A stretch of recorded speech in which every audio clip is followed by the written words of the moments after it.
part of what we're going to get into more specifically is some expectations around meetings, how often we'll be meeting, the work that needs to happen between meetings, and how your individual interests or expertise or insights into the community can help shape the work that we do over the few months.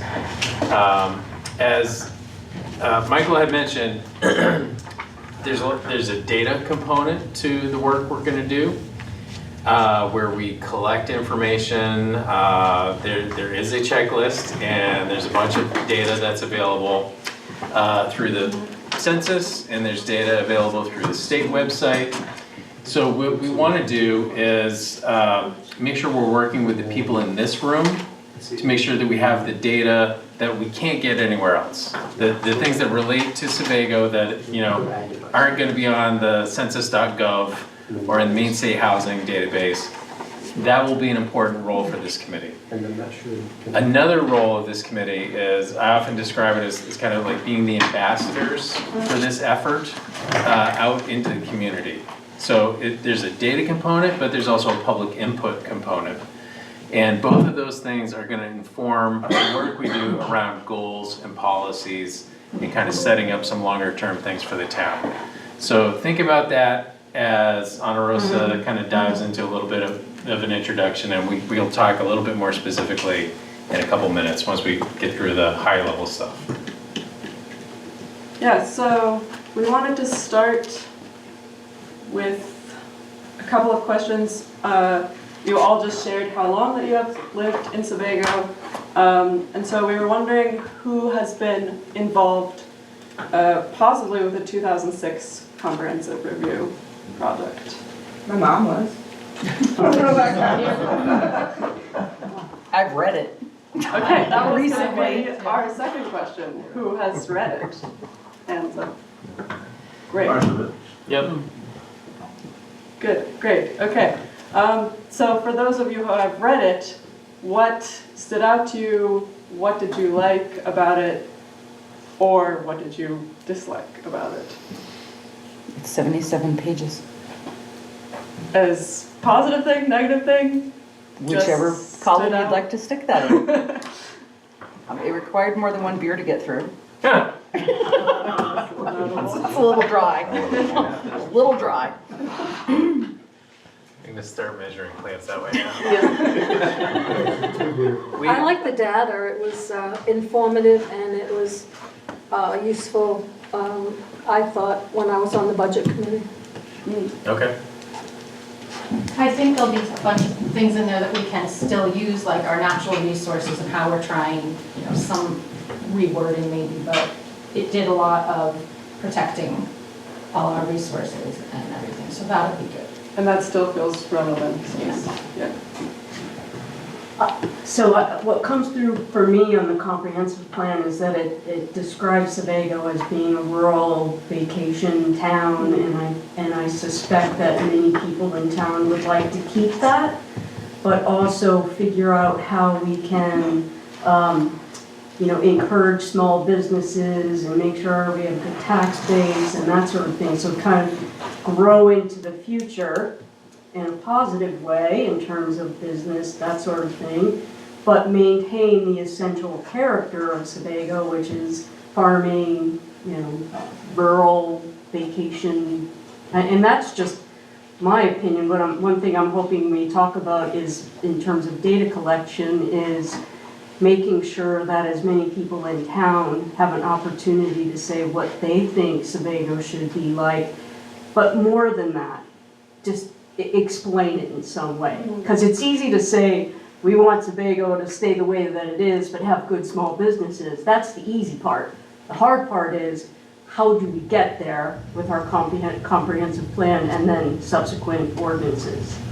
Yeah, 100%. That's what we hope to do with part of the process, and as you said, kind of asking those harder questions in a way, but of everyone, getting everyone's input. And we will need your help with that as well. I think the challenge is going to be that the state, even though we want to keep our rural character in Sebago, the state's new statutes and their mandates on allowing two houses to be built on every house lot and an ADU on top of that. So in a subdivision, theoretically, in a subdivision at this point, if you wanted to put in a 5-lot subdivision, you could have put as many as 15 residential units in that. You know, and with the price of land, that's one of my fears. Yeah, How do we keep the rural when the state's trying to make everything city? yeah. Being circumvented by the state's own statutes, yeah. That kind of maybe brings me to the next question of what issues do you think are most important for this new comprehensive plan? And even if you haven't read the current one, I'd be interested in your thoughts on that. I want to echo what Bev said. The town's desire and what they want for the core of this town has to be maintained, but also look at the future and, you know, if the school's important, if businesses are important, the character of the main street's important, that's all things we have to know. And before we really kind of get into anything, we have to know what the townspeople want, and what's doable, what's not doable. Right. Yep. I believe the last comprehensive plan, they may have sent out a survey. And that might be an idea to citizens, and not to make it too long, so that they only have 15 to 20 questions to check off a multiple guess, you know, and that might be, that way it might get returned. Gotcha. Yeah. Do we have access to what surveys were, what the questions were before? Is there a way to see it so we can get an idea of what was asked? We can do a little detective work on that. I don't know if we'll be able to ask the exact same survey, the exact same questions. Well, I wouldn't want but- the exact same, but it would give us an idea of what questions were. Yeah, it would be interesting to compare some Yeah. things over time, for sure. But I have a feeling there's probably also some things that have come up since then that Oh, I'm might sure. be important to ask about. So a survey is part of our plan, and this is one of the things that we'll talk about. I think probably it's gonna end up being at the next meeting where we're gonna dive into the public participation plan in a little more detail. We will talk about the overall schedule and the overall scope and kind of sequence of the project before we leave today. And we'll hit some highlights, but I think at the next month, we'll dive a lot deeper into the specifics of, you know, what are the best ways to talk with people in town? How do we get that information? We're gonna need to do this work. And hopefully we can increase the response, because as I remember, it was below 50%. It's like 26% or something. Yeah, it was It low. was very It low. was different ways of getting it done too. Yeah. Yeah, right. It's a little bit easier with technology. Yeah, and yeah, let's put a pin in that survey conversation. I think it's really important. But let's, as far as introduction and getting some initial high-level feedback, we'll save the specific survey stuff for a little bit later. Yeah, any more issues that would be important? So the places I've lived, Maine has an older demographic as a state. I get the impression that maybe Sebago not only is representative, maybe has a slightly higher demographic. That'll be interesting to see when we get the data. But I think one of the conundrums we have is we want to maintain a fairly rural circumstance. And right now, this is overwhelmingly residential-based tax base. And the seniors are bearing a fairly significant burden because of rising taxes, rapidly rising taxes, some of it outside of our control, for example, the county.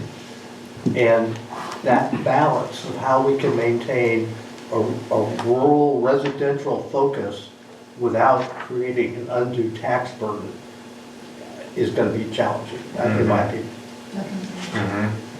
Yeah, a couple more. I have a question for you. Let's say that this committee comes up with types of businesses we think would be favorable here.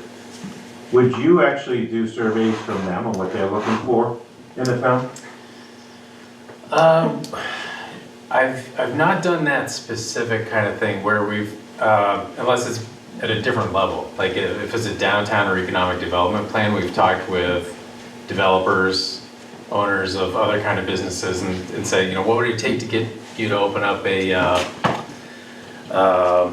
coffee shop in town? Or what would it take to get you to open up a small grocery store in town? And I think at a comprehensive plan level, we want to establish some of the criteria about the kinds of things that are going to be important, as well as the location of those things. There are going to be some places in town where you maybe want to focus economic development and activity, and there are going to be places in town where you want it to be the same in 20 years as it is today.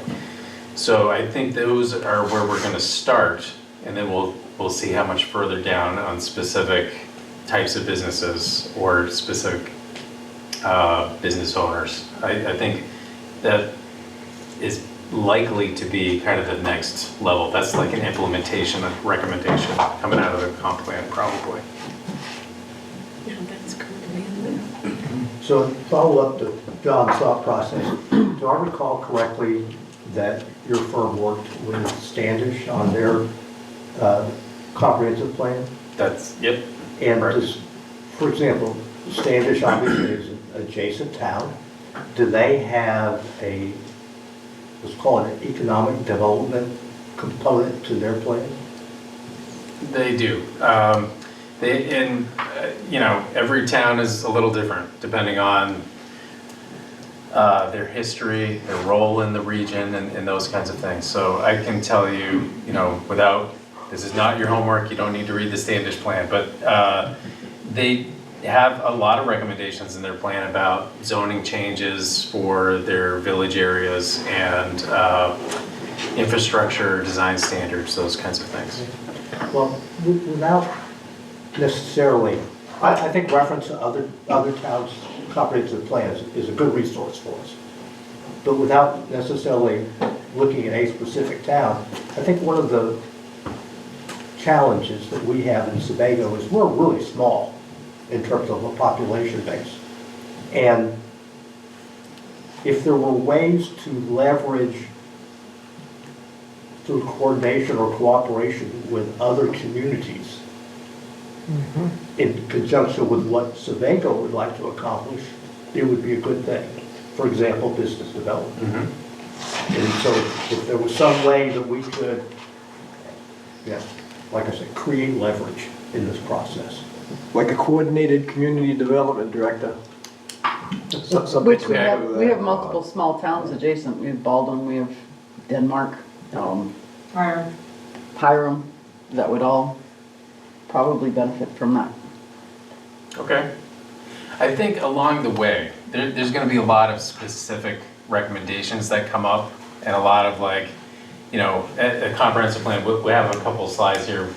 I don't know if we want to skip to them right now, but basically, we want to think about, you know, the comprehensive plan is a high level values, vision, what kind of community are we today, what do we, you know, need to do to be the kind of community that we want to be in the future.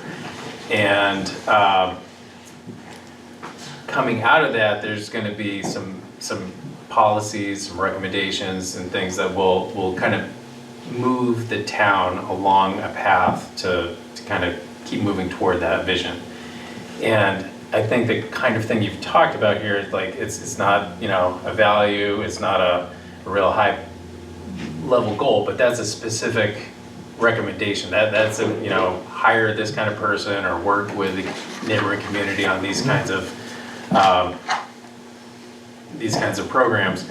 Those are going to be, you know, kind of filtering out of the community conversations that we have. So I don't want to lose any of those along the way, but the process that we have, and we'll talk about the schedule, is kind of going to, you know, ask some of those very basic questions. In the survey that we hope to launch next month, it's going to like ask, you know, those kinds of things. Not just the, you know, how old are you and how long have you lived in town, but it's going to be, what do you love about Sebago? What is the biggest opportunity for the town to be thinking about over the next 10 years. And like those really high level things. And based on some of those combined with the data, then we'll start to get into the more granular, like specific actions that someone or a group of people could do. Just a couple more and we'll, Yeah, I just want to know how we're going to get to, we have a lot of people who aren't year-round yeah. residents up here. So how, we want to include them in the survey, they own property and they live here, so how are we thinking about doing that if we're trying to do that next month? Yeah, so the survey, again, coming back to the survey, it would be open for a couple months. Okay. And we want to make sure that as many people know about it and have an opportunity to participate. That specific question came up at the select board discussion we had last month. And we had a few ideas at that point, and I think we're going to continue to develop that. Yep, important group of people to hear from. When we talk about planning for the future, there are some things that I can see as forever. But in writing a plan, what is a reasonable number of years that we're projecting in the future? Like for businesses to come in, blah, blah, blah. Yeah, there's a couple time frames to keep into account. When we talk about the vision, your vision for the future of the community, that time frame is like 10 to 20 years. That's usually what we recommend. People think about, quite far into the future where you can actually give enough time to go by for some changes to occur. And you'll think about what are the parts of the town that are going to be the same as they are today, what are the parts of town that could be different, and how. When it comes to those more specific action items, those strategies and recommendations, some of those could be, we need to do this kind of thing in the next 1 to 2 or 3 years. So the long-term vision is going to kind of provide that goalpost in the future where you can have some of those shorter term actions to kind of move you along. Yep. One more and then maybe go into the slides. So, what are the other towns that you folks have worked with that are sort of like Sebago in this area? Yeah, so we've done a lot of work in the Lakes region, and we've done a lot of work in Maine with, if you want to talk in this region, communities like Gray, we mentioned Standish, Gorham and Wyndham. We haven't done comprehensive planning work in Naples, but we've done a lot of planning work in Naples and done a comprehensive plan in Raymond. So I think one of the things that we're going to be bringing to this effort is a little bit of that local knowledge when we talk about opportunities to coordinate and maybe share resources and think about how that cooperation could work. And I think like just knowing, some of the goals that some neighboring communities have around open space and where some of those resources are is helpful too. But I think it's also important to think about not just like geographically, but we want to get to know Sebago very well through this process, but kind of coming out of the gate, I think of other seasonal communities. Some of them are coastal communities, communities that rely on tourism, communities that have a strong second home market. So we've worked with a number of those communities around the state as well, but I don't want to presuppose too much about Sebago. There's a few things that, you all know Sebago and we know Sebago a little bit, but I think one of the things that we want to emphasize kind of coming out of the gate is we're professional planners and we have a good process and we've done our work in a lot of communities, but you're the experts in Sebago, and we're going to be relying on this group to help us understand what we need to know about the town and help us understand like what is the best way. When we talked about how to communicate with folks, like our first thing is like, well, what do you have for You know, how would an online survey be received? And, you know, do you use Facebook? And, you know, we've got some pretty good feedback. It's like, oh, yeah, we do that stuff, but we are also going to need some face-to-face conversations and make sure that materials are available in this building and other locations around town. So we'll get more into the specifics, but I think this is good stuff. And, you know, we can kind of circle back to some of this if we have some time at the end. Do you want to jump right in? My sense was that these slides would provide a little bit of a, for those who may be familiar with the current plan and those who might not be, like just in the 2-minute version of what is a comp plan, give you like a little bit of a sense of what you're signing up for and kind of what this thing could look like at the end. So I'm happy to jump in with these slides, or you can take it from there. Okay. So I did walk in on a little bit of Growth Management Act and the checklist and some of the state requirements. There is a state statute that says, you know, provides a framework for how plans are done in Maine. We're involved in how this is being updated. There's some updates going through the process now, but if you wouldn't mind going to the next slide, I can tell you comprehensive plans in the last few years look very different from the comprehensive plan that Sebago has today. I want to just, so people aren't shuffling through, but the handouts you got from the town are just town handouts. I don't believe what he's going through you have on your desk, okay? So if you're looking for that, you're not going to find that. Yeah, so some of those handouts will be, you'll need to refer to those because I doubt you're going to be able to read those on the screen from your seat. It looks like the handout has a good overview of especially the legal precedent and reasons for it. So. Yeah, so I think without belaboring the point, we talked about the data, the existing conditions, what we call the inventory chapters. It's the part of the plan that looks backwards. That's the research part that provides a lot of the data and the conditions that we're going to base this on. There's the forward-looking part, which is that vision statement and the future land use map that will be a major focus of the planning document itself. And along with the data and the research, like I said, we're going to really be relying on public input. Whether it's in person at a workshop, whether it's through a survey, or whether it's through conversations with folks here in the room that you bring that information back to us. So again, real quick, it's where have we been with those inventory chapters? Where are we going with the vision statement of the future land use? And then the how do you get there is the goals and the strategies that all are organized roughly with the state checklist that you were looking at moments ago.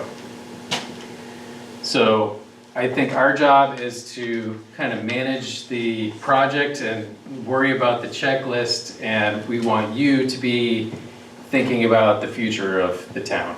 And, you know, it's good that you're familiar with the checklist and you kind of know it's there, and that's what we're going to be working off of as a group. But by and large, I think this group doesn't need to be overly concerned with the line-by-line, you know, 14-page checklist. It's more about understanding who are we hearing from, who haven't we heard from, ideas on how to reach them, and making sure that our information is complete as possible. So it is a very high-level plan. We want to make sure that we're providing the town with good detail. Like a lot of the plans from the early 2000s were, you know, we love mom and apple pie and we want to be a 4-season community to live, work, and play. I think providing more specific direction and more details and having a vision that is very narrative and specific will lead to good recommendations and help with implementation. So because this plan is it's certified by the state against the Growth Management Act and the checklist. That certification is good for 10 years with a little bit of a grace period at the end. This is gonna outlast any given select board. It's gonna outlast planning board members. It's going to carry over through multiple town budgets and election cycles.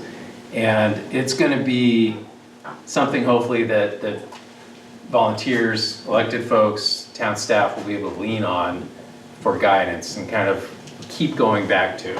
So it's not the plan to end all plans. Things will come up in the next 10 years. There were no plans before 2020 that talked about a pandemic.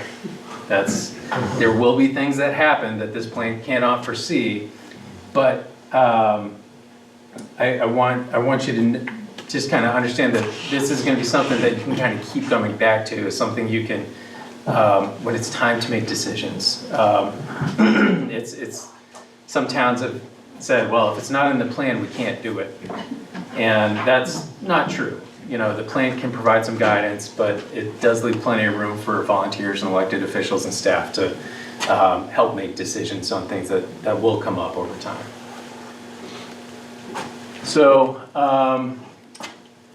with a group this big, we talked a little bit about just generally what we're hoping this committee will do and how you will support the overall planning effort.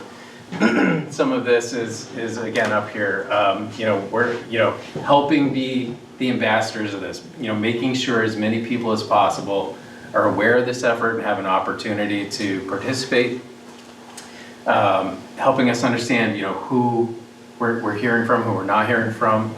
Some good examples of that have been like, I can think of, I think it was in Wyndham where, we had a meeting, great meeting, well attended. There were, the gym was full of people. And at the next committee meeting, I was ready to start congratulating everybody and say, didn't we do a great job? And they said, well, yeah, but we didn't have anybody who was involved with youth sports because there was a big Little League tournament that weekend and the basketball team was doing something and we need to be, that was a good event, but we need to take it with a grain of salt and understand who we're hearing from. So this group will also be reviewing the draft materials before they're ready to be shared with the broader community. So as we draft chapters and vision statements and recommendations, this group is going to be the first test to kind of look at these things and say, tighten this up, add more detail, or that's crazy, don't dare put this on the webpage. So having that local truth checking, because you can do this work around and some of the same kind of conditions make you think, oh, this would be a great recommendation like we did in Bristol or Tremont, but it's a completely different context, and we want to recognize that and have you tell us when ideas are good and when they're not good. So one of the ways to help us do that, I think, is we talked about the idea of subcommittees, and I don't know if anyone in this group has thought about subcommittees or talked about or had a chance to go to that level of detail yet. But one of the things we can firm up at the next meeting might be to break out some of the tasks into smaller groups so that people have a chance to get a little more hands-on with aspects of the project that they might be more interested in. If there are people who are really interested in looking at the data, those folks might be interested in being on a subcommittee to help us kind of review the draft chapters and inventory work as they come out. If there are people who are really interested in public participation and talking with neighbors and kind of getting out in the community, you can help us with that part of the project around public participation and help awareness and marketing and those kinds of things. So those are generally two kinds of subcommittees that I thought of early, and I think we talked about a couple days ago with staff at a prep session for this work. So Are there any thoughts on how people might want to get involved between meetings? And maybe any other thoughts on the kinds of things that, hey, when I signed up for this, I did it because I'm really interested in certain aspect of this beyond, just general interest in the future of the community. Any initial thoughts? Just wondering if you can share the timeline. How long do we have to complete this process? How often will we meet? Once a month? Like, Yeah. what is the framework? Do you want to skip to the next one? Oh, sorry. I think this is one of the handouts. Yes. Sorry. So this is a really cool graph that you can't read, and it will make more sense in front of you. We had scoped out a 12-month project. And honestly, this is one of the things that I think we can do as the planners and project managers here is make sure that you are not signed up for an indefinite effort. There are many comp plans. I've heard stories of 2 and 3 and 4 years and more, where communities just kind of go around and round, and it's usually around the data. We need more data, we need better data, it's time to update the data. So what we've proposed is some overlapping work so that we're working on hearing from people as well as collecting data early in the process over the next several months with an initial, introduction to this effort. We've got a February meeting on our calendar to come to that birthday celebration, the dinner. But I think there's also going to be a more dedicated first community workshop where we want to share some early results of the survey, even if the survey remains open. We want to ask some very specific questions about town. That's probably going to be in the March or April timeframe. Refine some of the inventory chapters and mapping work over the summer so that we can have a initial set of very preliminary goals and action items in the fall, and have a draft plan ready for the town about a year from now. So the idea is we want to be having these conversations. We're anticipating monthly meetings from now through December with the potential of a month off in the summer while we do some work behind the scenes to get ready for a fall workshop.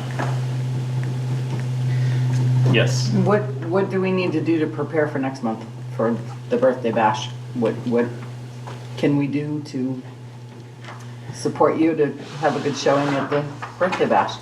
That's a great question. I think number one is put it on your calendar and be there. We want to have at least a couple folks from our office there as well. And I'm anticipating having a table with a few posters, some hard copies of a survey, a link to a project website, which we'll be launching over the next several weeks. And it's really that very initial, hey, tell us, we're just getting started. What do we need to know as we get started? And that's kind of where we'll be at in February. Mm-hmm. I think one of the things we should talk about is, will we need another committee meeting in February in addition to that community event?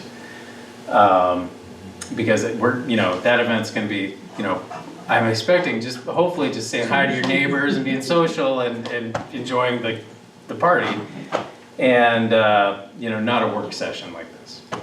So that's something to consider. Yeah. Is the survey that you mentioned having at the party on your table, is that the survey that's gonna go out to everyone? Yep.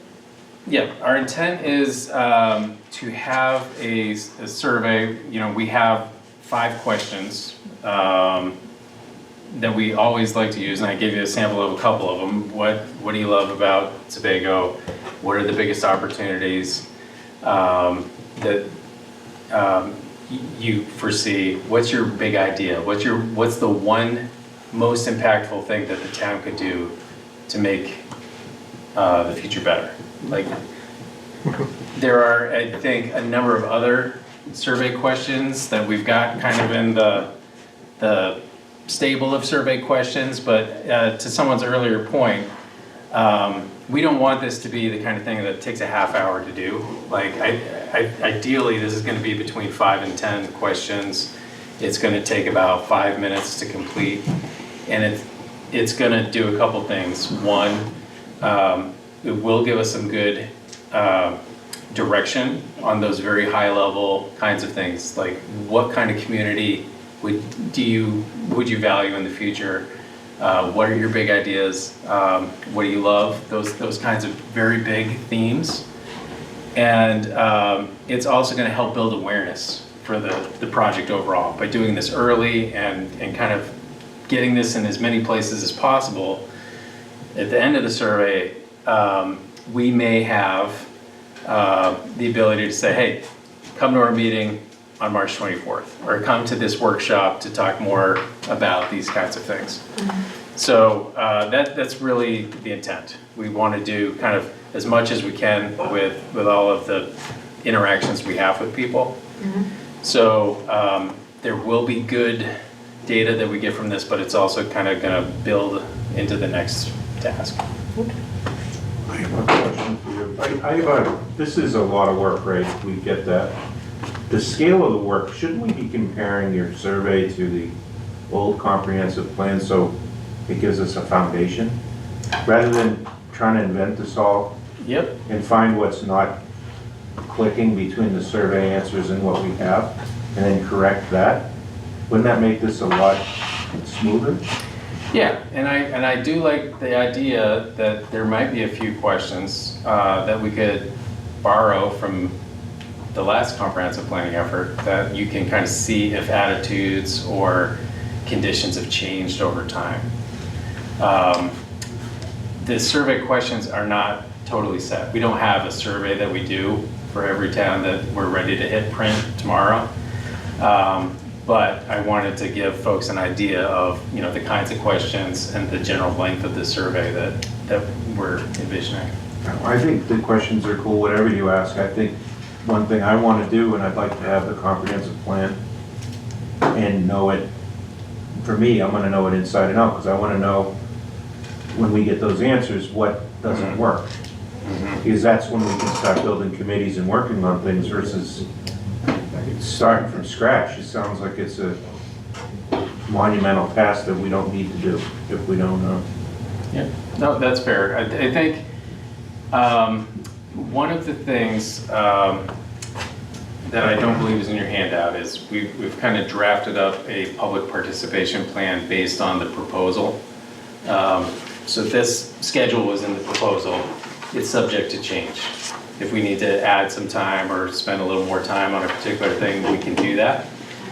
We have a public participation plan that kind of overlaps the schedule. So at each one of these stages, we're envisioning a community meeting, a mapping exercise, a workshop, you know, all along the way until we get to the final draft document. So there will be things that are probably on this public participation plan that people in this group will be like, yeah, sure, that sounds like a good idea, and we'll do it. And then before we do another one in the fall, why don't we adjust the approach? Or if we find things that are working, like we'll do that again. And if we find that things aren't working the way we thought, we'll have a chance to adjust it.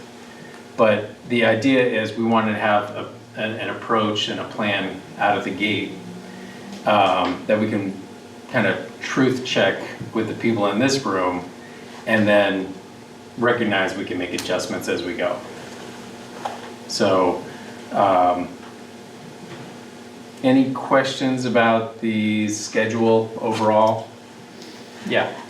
Will we have meetings without you and your associates? I think it's very possible if we set up subcommittees, that the subcommittees could work independently, kind of bring things back to the group. Our expectation is that, you know, for a meeting of this group on a monthly basis, we'll be here at those. But I think if there's, energy to do things and good direction to do things, I think this is your plan, and having you, take that kind of ownership would be appropriate if it makes sense. Yeah. Yeah. Does our plan get approved by the town first and then goes to the state, or vice versa? Our recommendation is usually to get it approved by the state first. Take your draft plan, once it finally comes together in the October, November timeframe, send it to the state for them to review. And once it's, it's either, gonna be consistent with the state, or it's gonna be consistent once some edits are made or some updates or additional data is made. Once you get that gold star, or that finding of consistency, I think that's the time to bring it back to the town, rather than, I've seen examples where the town adopts a plan, and then they send it to the state, and the state says, well, it's short here, and you didn't do this good enough, and then 3 months later, you're like, hey, we need to update the plan we just adopted. So I think it tends to work better if you create the plan you want, make sure it's consistent, and then go through the official kind of local adoption process. The notification process for passing a comprehensive plan by legislative body, I believe, is the strictest notification process that I know out of any ordinance. So when we go to pass that, to bring it to the legislative body, there's a longer notification process for it. Yeah. So one, just going back to the questions on the survey. So again, it's my opinion, but I suspect based on many people that I've spoken to in town, and it goes to your point about, our town is primarily a residential base. And I think a lot of people would be interested in how we can develop our small businesses, develop more small business in town. And so I think it's important for us to know if that's true. Do people want more small business? But moreover, what does that look like? Because again, I go back to, it's easy to say we want small business. The hard part is, what does that mean? What does it look like? And so I just want to make sure that based on your experience, when you do these surveys, do you get that kind of information when you ask, what's a great opportunity for the town? Because I just want to make sure that we're getting, that's, I think, a very important component is small business. How do we create more small business that fits within what everybody wants for Sebago? I'll respond to that by saying that kind of nuance is difficult to get in a survey. It tends to come out more in a conversation, or when you have people in a room and you can ask clarifying questions. The example I'm thinking of is, if we had a survey question that said, do you want small business? Yes. Like, do you want small business if you need to invest in a small local sewer system?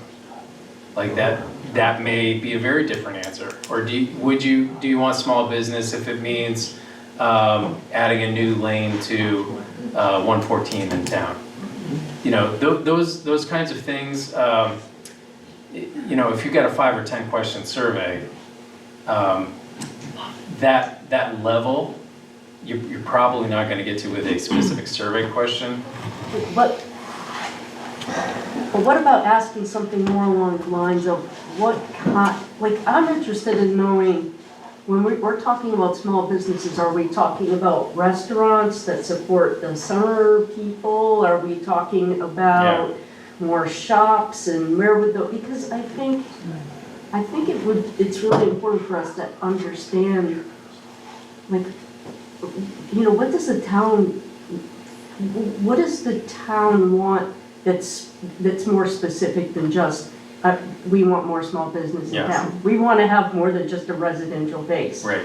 And because I do think a lot of people would say that, but trying to drill down a little bit more, I think that's what I heard in your initial question a little bit too, is like how far can we go with these recommendations?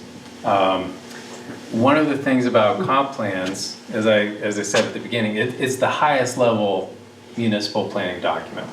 A lot of comp plans will lead to an economic development plan or an open space plan or a downtown plan, a neighborhood plan.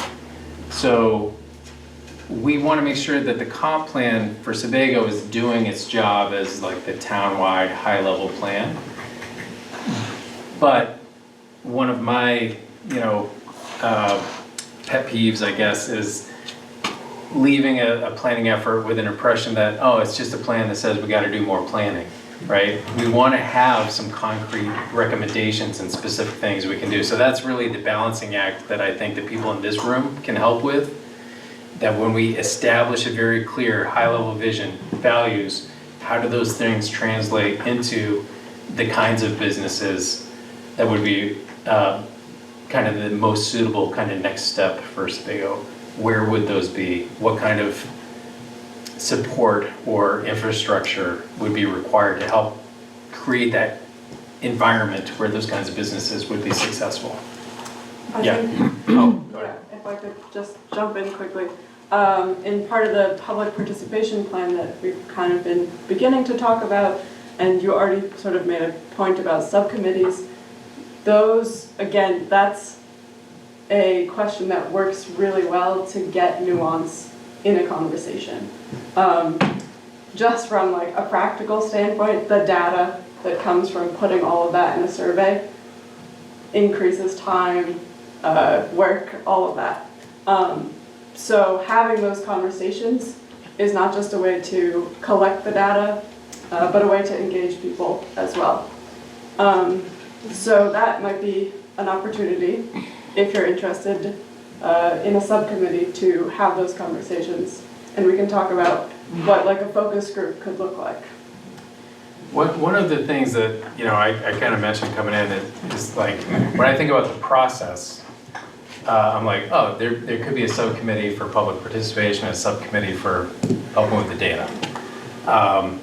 But I did hear from over here, like maybe if through the survey and this first workshop, we hear that the big issues are open space, economic development, and access to the water. Like maybe that's what the subcommittees form around. So I think there are a couple different ways we could approach how people dive into a little bit more detail with the work. Yeah. Can we, will we actually have access to the survey before it's sent out? I was thinking, based on the amount of time we've talked about the survey tonight, that it might make sense to kind of draft up a few questions, or maybe draft up 10 questions and say, let's pick the 5 to 7 or 8 questions we like the best, and kind of run that by the group before it goes out to the community at large. I've got a handful that I'm pretty invested in, but I think there is a lot of flexibility around, what some of those initial conversation touch points would be. Any thoughts from the back, Michael, about how to? No, I just think, I'm really grateful for this turnout, because we had a great turnout for our first night. And as you know, in February and March, we're going to try to do a meeting each month there, but February and March is tough for a lot of people in this room. 20% of people do 80% of the volunteering, and we have budget committee coming up, CIP coming up, we have a beach committee, and we have other committees coming up, but the ones that are going to be taken up Wednesday nights, and Tuesdays and Wednesdays are very tough coming up.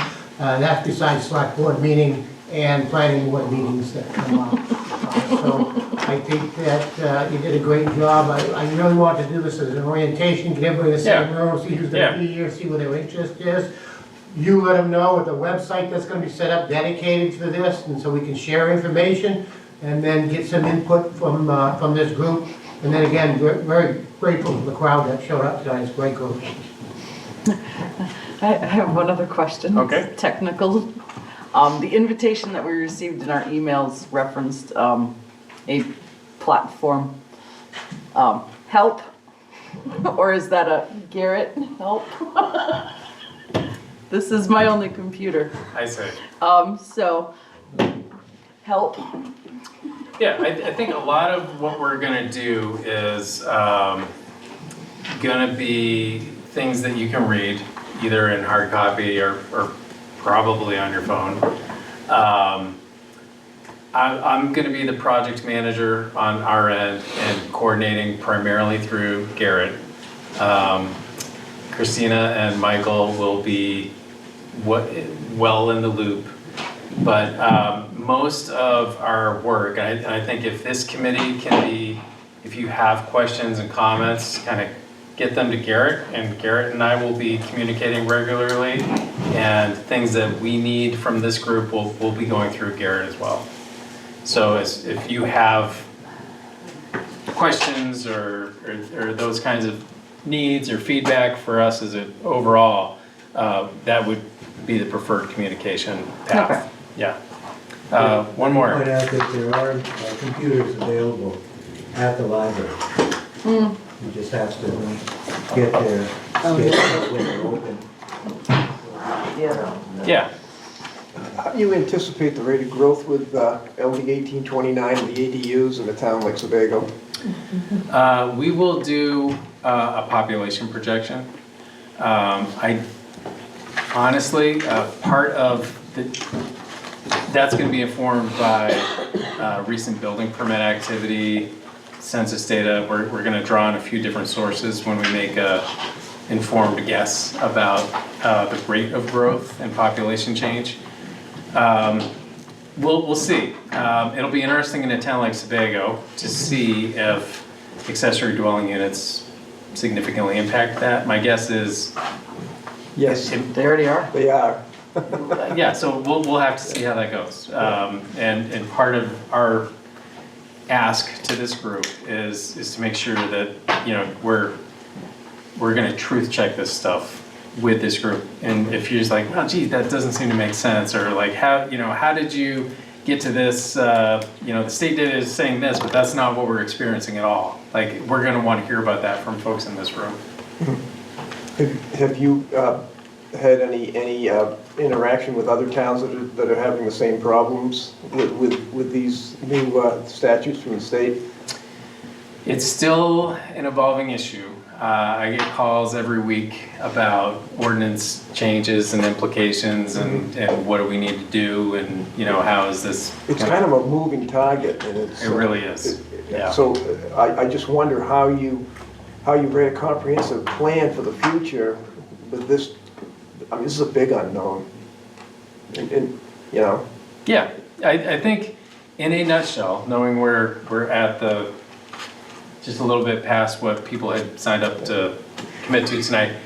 Welcome to Sebago. There's a lot of things that we won't be able to predict. Part of our work is going to be, what are the recommendations that we can put forward that will work across multiple scenarios? Like, what happens if ADUs really explode? What happens if ADUs peter out? What happens if the state keeps making housing policy for local communities? What happens if we have a lot more control? There may be a couple things that work across those instances, and those are going to be the things that kind of rise to the top as it'd be like a driving force for the business district too. Yeah. So, yeah. Okay. Yeah. Thank you. Thanks. So, we put the tight agenda together, and I do that, but also I'd like to stick to it pretty tight, not go much more than 15 minutes, because I know a lot of people come in and you're busy, so we really try to stick to them so people don't dread coming to these meetings. I really appreciate everybody coming out, it's a great turnout. The few people that didn't show up actually called to let me know they couldn't make it and why, so the interest is there. Hopefully you all have the interest. This is not a sprint, it's gonna be a marathon here. It's gonna take us a year to do this. So can we decide on Next meeting. a better day of the week than Wednesday? Yeah, I think what we can do is probably, Monday. what I have to do is I'm still working on a calendar of use of the room. because there's a bunch of committees and meetings coming up, and try to work around that along with their schedules, because they're doing this in other places, so trying to match them two out, and as soon as we can line them up, we can get that back out, see if we can come up with a date that most of us. The reality of getting everybody, this amount of people at once, even tonight, I'm very happy of this many, because people have different lives, people have things that happen, different work shifts, so this is actually a great turnout. I really appreciate it. We also have the downstairs at the old building too, we could use. Yeah, and it is true, we have more spaces, but we don't have more people. True. And a lot of people, like I said, 20% of the people do 80% of the volunteering. I probably know everybody in this room because I've talked to on other committees or other things.